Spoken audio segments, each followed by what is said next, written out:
नमस्कार, मैं हूं आपके साथ अंजना शर्मा और आप देख रहे हैं वर्तमान युग। भगवान बिरसा मुंडा के 150वीं जयंती के अवसर पर आज उत्तर प्रदेश के उप मुख्यमंत्री ब्रजेश पाठक ने गाजियाबाद में एक कार्यक्रम में शिरकत की। कार्यक्रम का शुभारंभ भगवान बिरसा मुंडा की प्रतिमा पर पुष्प अर्पण करके किया। इस मौके पर उन्होंने कहा कि आज हम गाजियाबाद में भगवान बिरसा मुंडा की 150वीं जयंती के अवसर पर इस कार्यक्रम में उपस्थित हुए हैं। उन्होंने कहा कि उत्तर प्रदेश सरकार आप सब की तरफ से भगवान सिरसा मुंडा के चरणों में श्रद्धा सुमन समर्पित करता हूं। उन्होंने कहा कि भारतीय जनता पार्टी के शीर्ष नेतृत्व द्वारा भगवान सिरसा मुंडा के चरित्र को जन जन तक पहुंचाने का कार्य भारतीय जनता पार्टी द्वारा किया जा रहा है। कांग्रेस पार्टी पर तंज कसते हुए उन्होंने कहा कि देश के आज़ाद होने से 2014 तक उनको कांग्रेस पार्टी के महिमा मंडल के गुणगान करने से ही फुर्सत नहीं मिली। वहीं भारतीय जनता पार्टी द्वारा ऐसे स्वतंत्रता सेनानियों को जिन्हें कोई याद नहीं करता, जिनके बारे में कोई जानता नहीं, उनके बारे में समाज को बताने का कार्य किया। उन्होंने कहा कि तत्कालीन प्रधानमंत्री इंदिरा गांधी द्वारा भारत की न्यायपालिका के विरुद्ध जाकर इमरजेंसी ठोकने का कार्य कांग्रेस पार्टी द्वारा किया गया। भारतीय जनता पार्टी द्वारा बिरसा मुंडा की जयंती के अवसर पर ऐसे पिछड़े दलित समाज के लोगों को मुख्य धारा में लाने के लिए ये कार्यक्रम किए जा रहे हैं। बिहार चुनाव को लेकर उप मुख्यमंत्री ने कहा कि बिहार में प्रचंड बहुमत की एनडीए की सरकार बन रही है और आरजेडी से जो महागठबंधन है ये पूरी तरह से हार का सामना कर रहा है। आज भी बिहार में आरजेडी के जंगल राज को लोग भूले नहीं हैं। तरह तरह की कहानियां लोग बताते हैं किस तरह से कट्टा उद्योग बनाकर के बिहार में आरजेडी ने रख दिया था। बिहार के लोग आरजेडी को और उत्तर प्रदेश में समाजवादी पार्टी को उत्तर प्रदेश के लोग कभी स्वीकार नहीं करेंगे। बाइट उत्तर प्रदेश के उप मुख्यमंत्री ब्रजेश पाठक। कि चीनी मिलें नहीं चल रही, गुड़ बनाने में चीनी बनाने में देरी हो रही, तो उनका सीधे गुड़ खेत क्यों नहीं बोते थे? बुजुर्ग लोग बताएंगे, अखबार की याद करके बताएंगे आप लोग। हमने बिहार की जनसभाओं में कहा राहुल गांधी जी को, यदि कोई बिहार का साथी बता देता कि मछलियां आम के पेड़ पर लगती है तो आम पर पेड़ पर चढ़ के ये मछली तोड़ रहे हैं। इन लोगों को पता ही नहीं है कि गेहूं बाली में होता है कि गेहूं नीचे होता है। गरीबी इन्होंने किताब में पढ़ी है, हंगरी की तरह। गरीबी नहीं पढ़े होंगे, हिंदी मीडियम के विद्यार्थी नहीं है, हंगरी पढ़े होंगे। देश ऐसे लोगों को कभी माफ नहीं करेगा। भगवान बिरसा मुंडा जी की 150वीं जयंती के अवसर पर हम सबको प्रण लेना चाहिए। हमारे आसपास जो भी गरीब, वंचित है, पीड़ित है, उनको मुख्य धारा में लाने के लिए हम काम करेंगे। भारतीय जनता पार्टी नेतृत्व की जिम्मेदारी है। जब माननीय उच्च न्यायालय ने तत्कालीन प्रधानमंत्री इंदिरा गांधी जी के चुनाव को अवैध करार दे दिया और केवल अवैध करार नहीं दिया, उनके चुनाव लड़ने पर भी रोक लगा दी, उस समय इस देश पर इमरजेंसी भी थोपने का काम कांग्रेस ने किया। और वो इमरजेंसी ऐसी थोपी गई थी, कोई कैबिनेट से पास नहीं थी। रात में पत्र बना करके कैबिनेट के निर्णय को दिखा करके राष्ट्रपति से दस्तखत करा करके देश में सुबह 6 बजे जब रेडियो से प्रसारण हुआ तो आपातकाल की घोषणा की जानकारी देश के लोगों को मिली। मतलब देश के संघर्ष से, देश की आजादी से कोई मतलब नहीं था। भगवान बिरसा मुंडा जैसे लोगों ने जो अपने प्राणों की आहुति देने का काम किया था, उसको भूलना तो दूर रहा, उनकी स्मृतियों को भी कैद खाने में डालने का काम किया। लेकिन आज मैं फिर कहना चाहूंगा, भगवान बिरसा मुंडा जी का जन्म झारखंड में एक बहुत ही गरीब जनजाति परिवार में हुआ। उनका जन्म 1875 में होता है। मृत्यु युवा अवस्था बाल्यकाल में 1900 में होती, मात्र 25 वर्ष की उम्र में। उन्होंने इतना बड़ा संघर्ष खड़ा किया कि आज दुनिया उनका नमन कर रही है, प्रणाम कर रही है। इसलिए मैं युवाओं से कहना चाहता हूं, खासकर गाजियाबाद के लोगों से कहने के लिए आया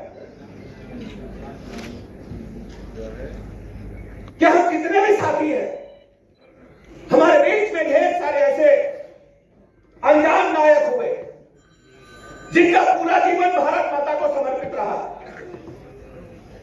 लेकिन कांग्रेस की सरकार ने कभी उनका चर्चा भी करना उचित नहीं समझा।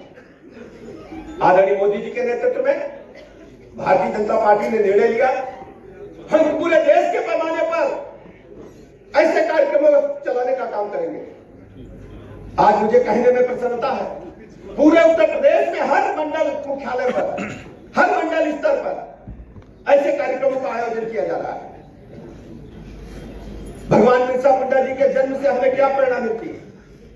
मात्र 25 वर्ष की उम्र में उन्होंने बड़ा संघर्ष खड़ा करने का काम किया। अकाल पड़ जाते थे, महामारी के कारण लोग काल कवलित होते थे, अकाल पड़ता था तो भूख से भी लोगों की मौत होती थी। लेकिन भगवान बिरसा मुंडा ने अकाल और महामारी से लड़ते हुए गरीबों को, वंचितों को, जनजाति के लोगों को, जंगल में रहने वाले लोगों को राहत ही नहीं पहुंचाई, उनको जीवन जीने लायक हक प्रदान करने का काम किया। आज हम कह सकते हैं ऐसे समय में उनकी माता पिता का याद न किया जाए, वो भी हम सबकी जिम्मेदारी, उनकी माता पिता को भी याद करें। उनकी माता जी का नाम सुगना था और पिता का नाम करमी मुंडा। हम माता पिता को भी नमन करते हैं।